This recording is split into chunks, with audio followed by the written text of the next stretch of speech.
They'll never confess these weaknesses. Not because they're trying to hide them, but because they're secretly desperate for a man powerful enough to notice without being told. A man who can see beyond the mask. Most men stop at the surface. Skin, curves, a polished smile that looks perfect in the right lighting. But beneath that beauty lies something far more complicated, tension she can't name. A storm brewing in her chest. A hunger she doesn't dare admit even to herself.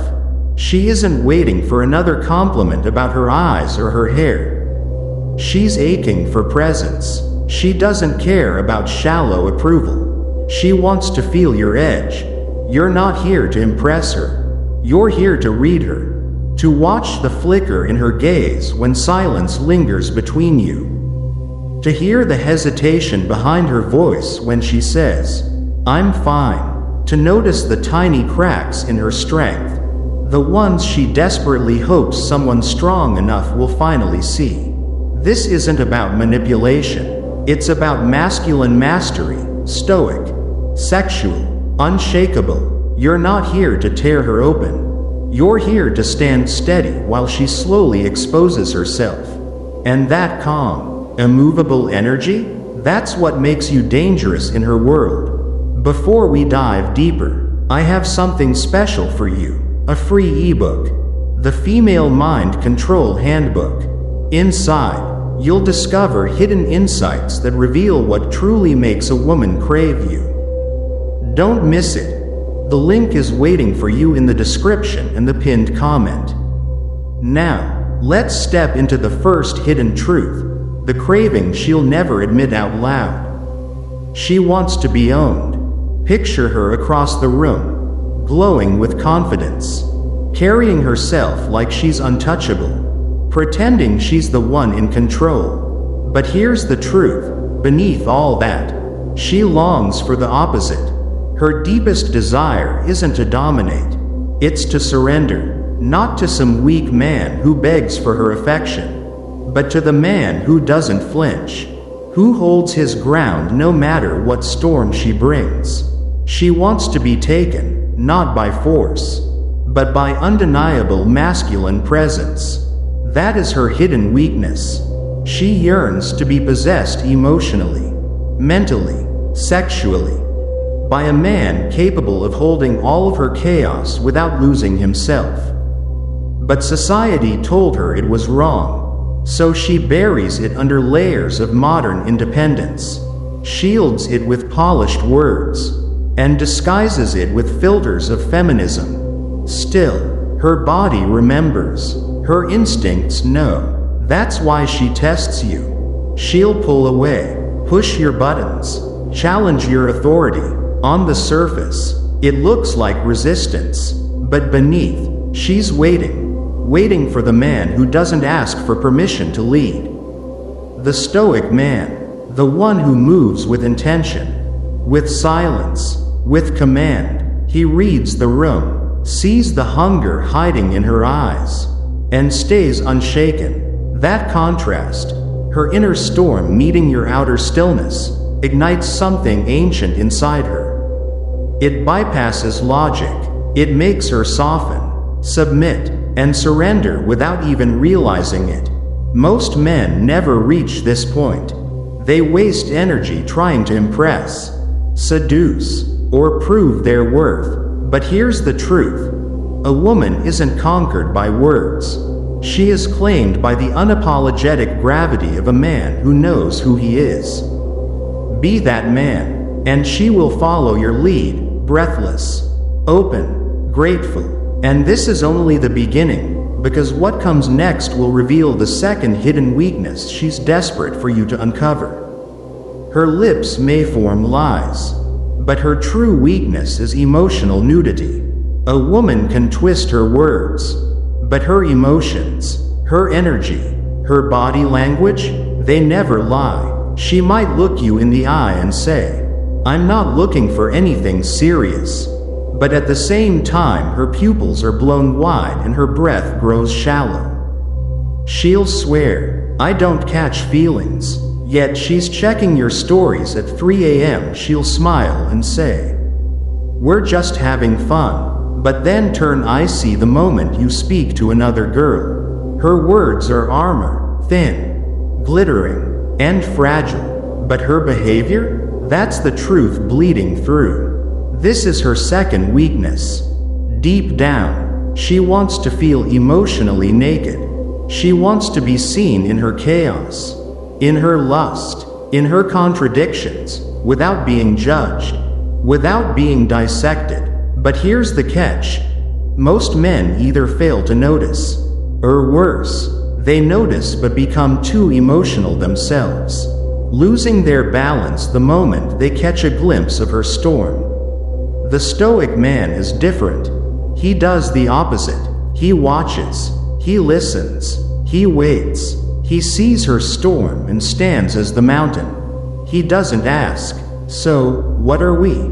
He doesn't plead, "Do you love me?" He already knows. Because he doesn't hang on her words, he tunes into the frequency beneath them.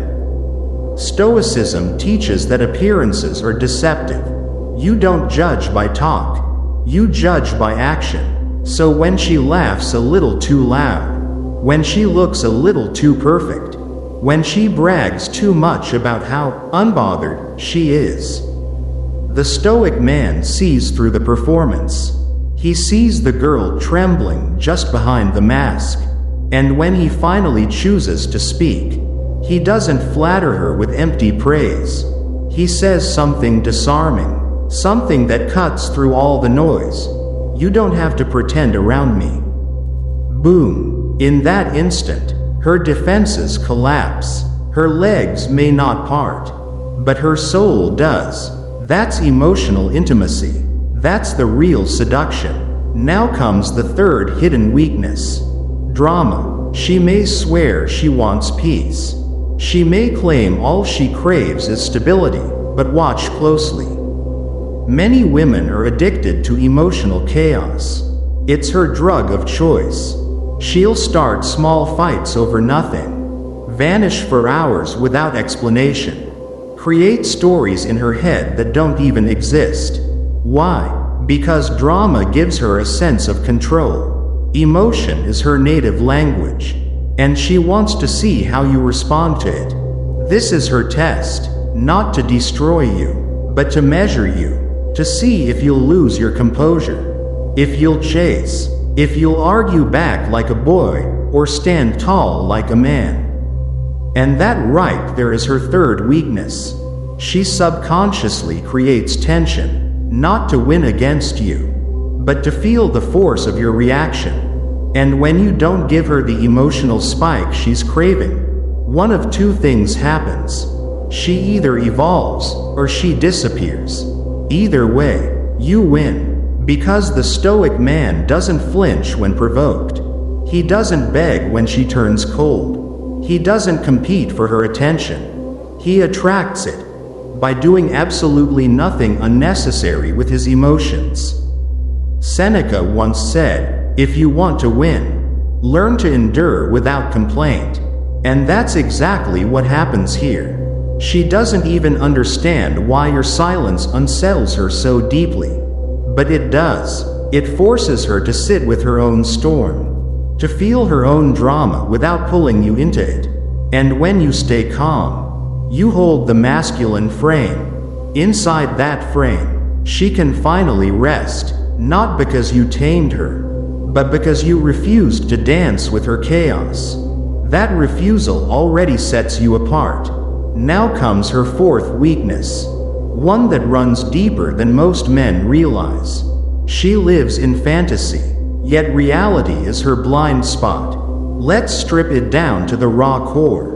Every woman carries a running fantasy in her mind. Not about a man with a secure paycheck. Not about candlelit romance or bouquets of roses. No, what lingers in her imagination is power. It's the picture of a man who can press her against the wall. Make her feel small, feminine, undone, and completely swept out of control. It's not about flowers, it's about fire. But here's the paradox. That man she dreams of doesn't actually exist in real life. Why? Because most men fall into extremes. Either they're too timid, too cautious, too scared to take the lead, or they swing to the other side. Too desperate, too needy, too hungry for approval to ever command respect. So what happens? She retreats into fiction. She keeps herself tangled in half relationships, situationships that never become solid. She clings to the dream in her head more than the man in front of her. This is her fourth weakness. She escapes into imagination because her reality is starved of true masculine fire. But here's where the Stoic man separates himself. He doesn't try to become her fantasy. He doesn't play the role she scripted in her head. Instead, he becomes her anchor, her grounding force in reality. He moves with a quiet dominance, walking into a room like he already owns it. He speaks with the calm authority of someone who doesn't need her agreement to validate his words. He touches her not with hesitation, but with the confidence of a man who has already known her 1,000 times before. He doesn't chase her validation, he radiates presence. And that, ironically, creates a new fantasy, one built not on illusion, but on raw presence, intensity, and primal leadership. Suddenly, she finds herself no longer scrolling for distractions, no longer escaping into daydreams. Why? Because you've become the dream she didn't even know she was starving for. That's the silent, magnetic power of grounded masculinity. Now we reach her fifth weakness, the "I'm fine" lie. You've heard it before, haven't you? She says she's fine, but her tone falls flat. Her body turns slightly away. Her replies get shorter, colder, and her eyes? They scream the very truth her lips refuse to speak. This is her secret contradiction. The way she communicates through layers. Women rarely say exactly what they mean, not because they're manipulative, but because their emotional world is textured, layered, multi-dimensional. They expect you to feel their tone, their pauses, their silence, not just register the literal words. And this is where most men fail miserably. They hear, "I'm fine," and either back off, retreating into distance, or worse, start begging, pressing, chasing for answers. The Stoic man doesn't do that. He notices the silence before she spoke. He reads the shift in her breathing, the stiffness in her shoulders. He doesn't rush to react. He doesn't crumble into panic. Instead, he leans in, not physically, but with calm stillness. His presence says, "You don't need to talk right now, but I see what you're not saying, and I'm here." That kind of steady, calm pressure, it breaks through her defenses. It makes her melt, because in that moment, she feels seen, understood, emotionally penetrated without a single demand. This is the man who disarms the "I'm fine" mask, not with desperate questions, but with grounded, masculine certainty. She doesn't crave your panic. What she craves is your awareness. And so we arrive at her sixth weakness, the validation fix. Ever wonder why a woman you barely speak to still checks your stories? Or why an ex suddenly texts you when you've stopped caring? It's not because she's still in love. It's not because she truly misses you. It's because she's addicted to validation. And as we saw in the previous part, when a woman craves recognition, it's not love, it's an addiction to attention. This is her sixth weakness. She needs to know she still has influence over you, that her presence still carries weight in your world. Because in her world, attention is a kind of currency, and every glance, every message, every reaction from you is proof that she still has value. But here lies a trap that most men fall into. They quickly give her what she wants, hoping to win back her heart or her interest. They rush to reply to messages, throw out compliments, give away their time and energy as if they were offering sacrifices. Yet all of that only deepens her addiction, making her even more dependent on external validation. The Stoic man is different. He sees through the bait. When she sends a simple line, "Hey, just wanted to check in," he doesn't panic, doesn't build fantasies. He thinks, she needs another fix, and instead of rushing in, he takes his time, sometimes not even responding right away, because he knows that every time you react emotionally, you're paying the price of her validation. A man of strength is not rude, he simply refuses to participate in emotional charity. And it is precisely that unavailability that drives her mad in the most intoxicating way. She begins to wonder, what is he doing? Why hasn't he replied? Is he with another woman? And as the questions spin in her mind, her imagination starts weaving its own story. Why? Because the man who dares to withhold fuel from her ego is the one who ends up owning her imagination. Then the seventh weakness emerges: identity crisis. She doesn't truly know who she is. Ask her what she wants in a man, and she'll say confidence, but then she'll add kindness. She wants a gentleman, yet craves a savage. She wants to feel safe, but also longs to be overwhelmed. This contradiction confuses her, and she knows it herself. This is the seventh weakness, a shifting identity that leaves her unsettled. By day, she can be a confident queen, leading and making decisions, but when night falls, she wants to be conquered, to be completely consumed. She's independent, strong, yet next to a man who is truly grounded, she becomes softer than ever, and secretly, she loves that. The modern woman is taught she must be strong yet gentle, seductive yet serious, resilient at work yet tender in love. Too many roles, too many contradictions, and in the end, she is exhausted. That's why she seeks a man who can be an anchor, a point of stability, not to control her, not to fix her, but simply to stand firm, to remain steady while she struggles to figure herself out. And the Stoic man does exactly that.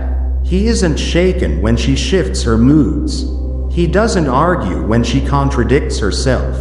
He simply says, "You don't need to know exactly who you are when you're with me.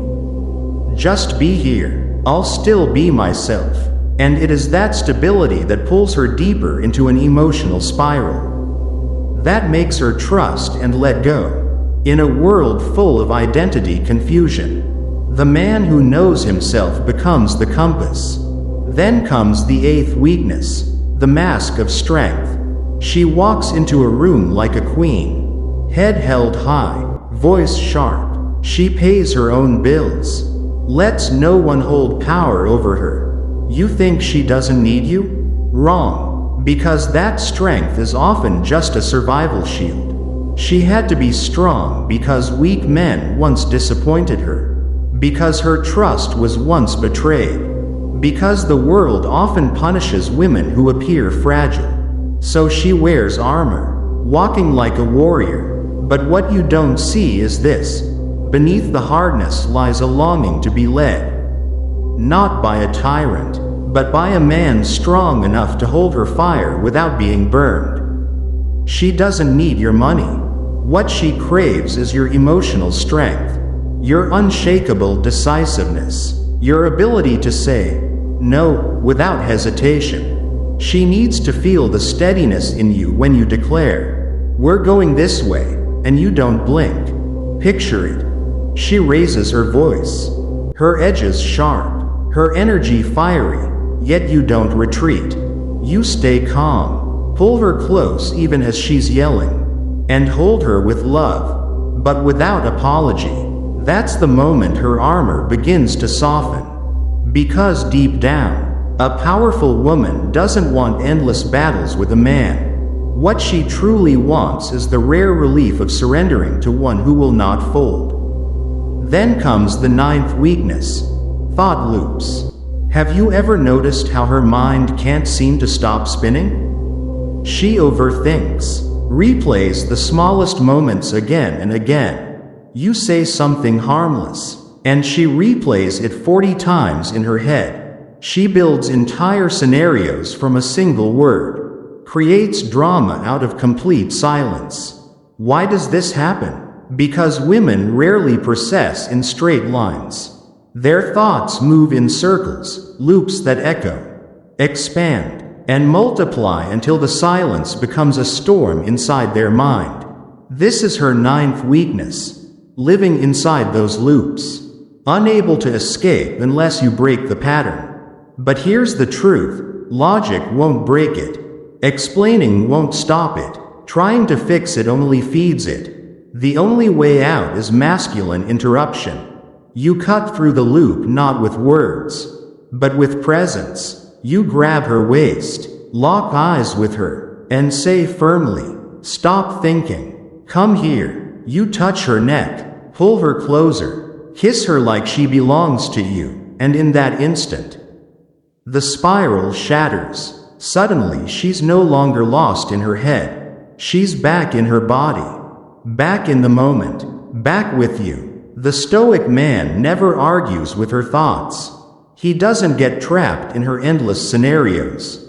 Instead, he replaces all of them with his presence. And that, right there, is the real seduction, taking her out of analysis and into surrender. Women have weaknesses, yes, but not because they are broken or flawed. These so-called weaknesses exist because they are deeply emotional, intensely sensual, profoundly psychological beings. Your role as a man is not to exploit those cracks, but to understand them, to remain unshaken in the middle of their storms, to stand grounded when they lose control. That is the essence of true masculine power. So if you've ever seen through a woman's drama and held your frame, drop a comment below, hit like, and subscribe for more forbidden truths about power, women, and grounded masculinity. And remember this: she will always test your emotions, but it's your stillness, your calm, unwavering presence, that makes her finally surrender.